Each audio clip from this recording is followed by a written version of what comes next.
Hello, everybody. Welcome to the Canadian Shield, your trusted source of analysis. My name is Sterling. I'm your host.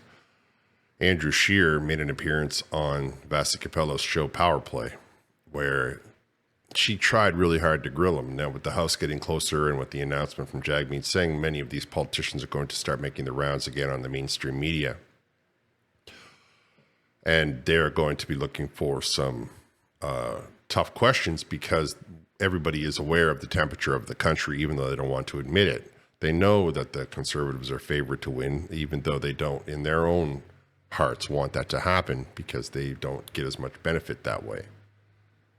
Before I get into this, I would encourage you to like this channel, comment on this video, and subscribe to this channel. I would further encourage you to give this video a thumbs up.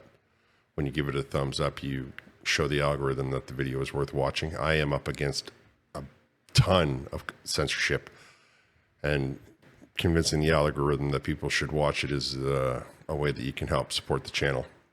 Remember, every time you thumbs up is like giving a thumbs down to the ruling elite. As I was saying, Vassy Kapelos had Andrew Scheer on, and she of course opened up with all of the greatest hits of how the NDP is accusing the Conservatives of all the kinds of cuts and all kinds of fear and drama and the monster under the bed. So I'm going to let you hear the first round of question, and it's pretty good responses from the Conservative House Leader. Jagmeet Singh has traded his nickname of Sellout Singh for Stuntman Singh because that's basically what he did yesterday. He's refusing to commit to actually voting non-confidence in Justin Trudeau. He had a lot of tough talk and some harsh language, very nasty tone when he's talking about Justin Trudeau. But then when he was asked a very simple question, are you going to vote non-confidence? Are you actually going to give Canadians that choice by triggering a carbon tax election? Then Jagmeet equivocated. He danced, he skated, he refused to say that. So that's really hard to conclude what's actually going to change this fall. Canadians decide. What Jagmeet Singh is saying today is that he's okay with Liberal corruption. He's okay to keep Justin Trudeau in power so he can hand out billions and millions to his cronies in corporate Canada, that he can keep funneling cash to Liberal-friendly organizations, that Singh will continue to vote to cover up investigations into that corruption. He's saying he's okay with housing prices continuing to climb. He's okay with the plan to quadruple the carbon tax. So again, I go back to what is really going to be different this fall if Singh can't commit to actually giving that choice to Canadians.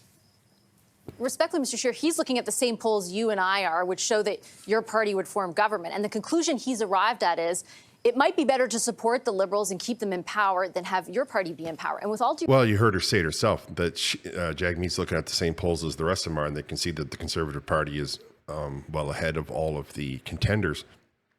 And as a result, Jagmeet Singh is going to stall the election as long as possible in an effort and a hope to bring his numbers up.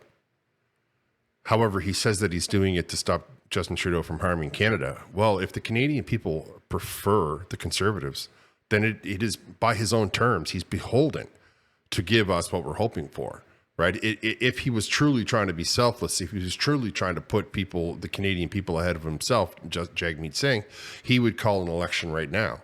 He would do everything. He would be like the first day that he's possible. He would say, I'm offering a no confidence vote so that we can get an election, because the Canadian people are unhappy and the Canadian people want a change, and the Canadian people should be coming first. Of course, he's not doing that because he's only calculating on what's best for Jagmeet, not for what's best for Canadians.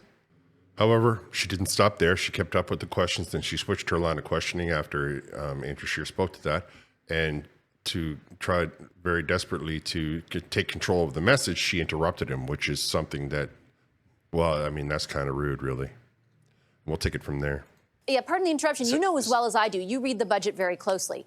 You cannot simply eliminate the deficit by getting rid of a $60 million Arrive Can app or all the hundreds of millions of dollars that are spent on consultants. That will eliminate one-time costs, sure.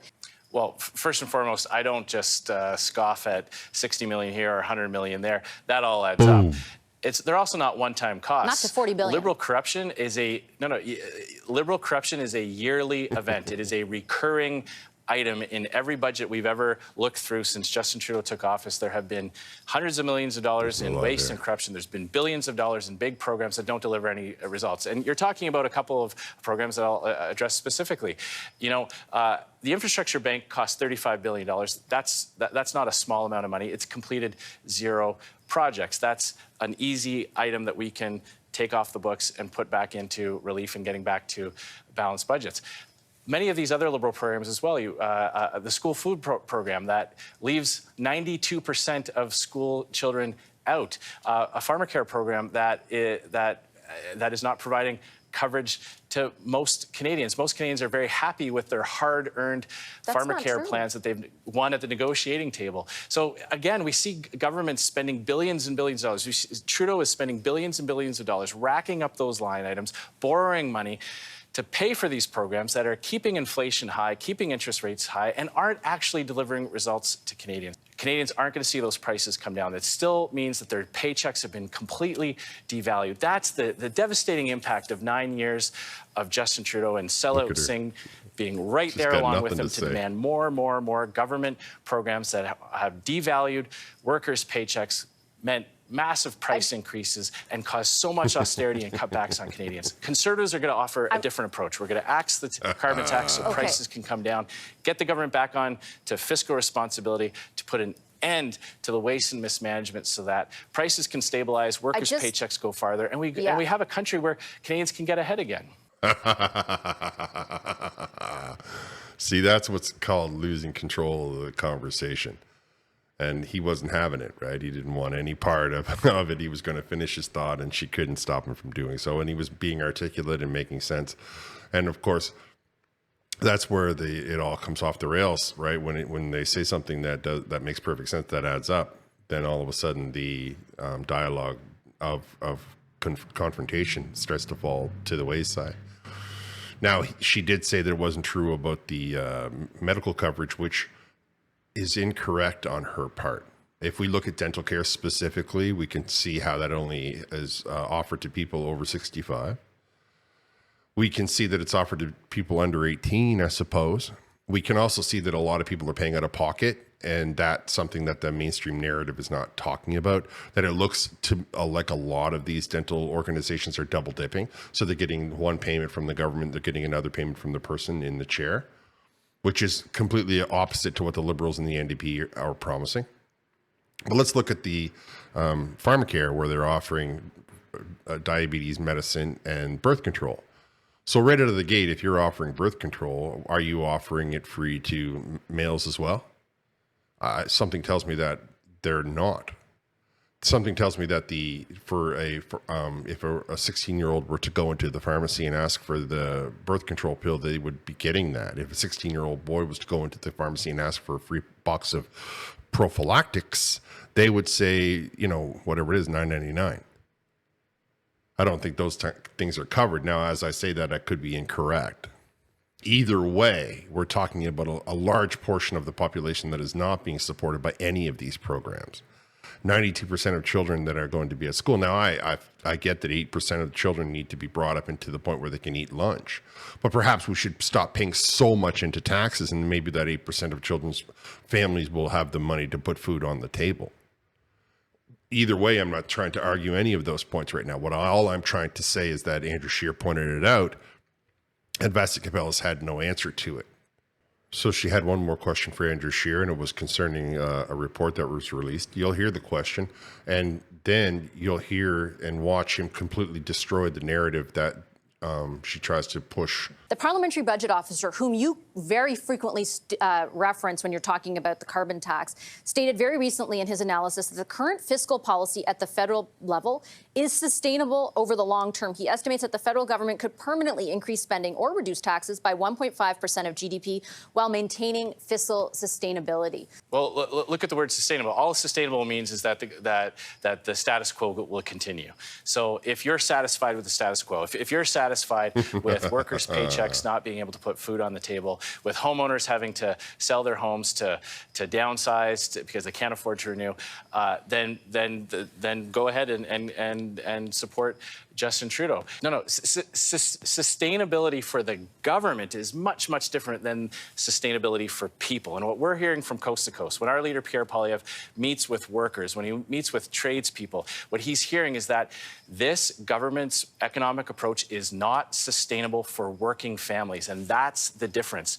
If Justin Trudeau wants to campaign on a government report or talking about how he can continue taxing and spending and it won't cause the government itself to go bankrupt, well, millions of Canadians are going bankrupt or moving out of their homes or skipping meals, then I welcome that debate in the next election. Because what we know is that Canadians are falling further and further behind.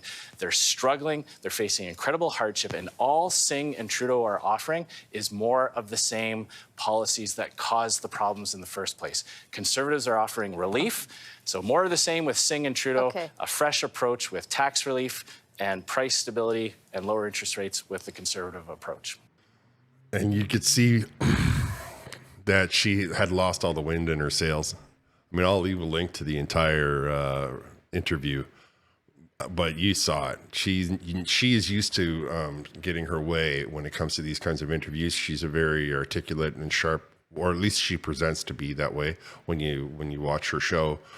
And he clearly took everything. He hit it right out of the park.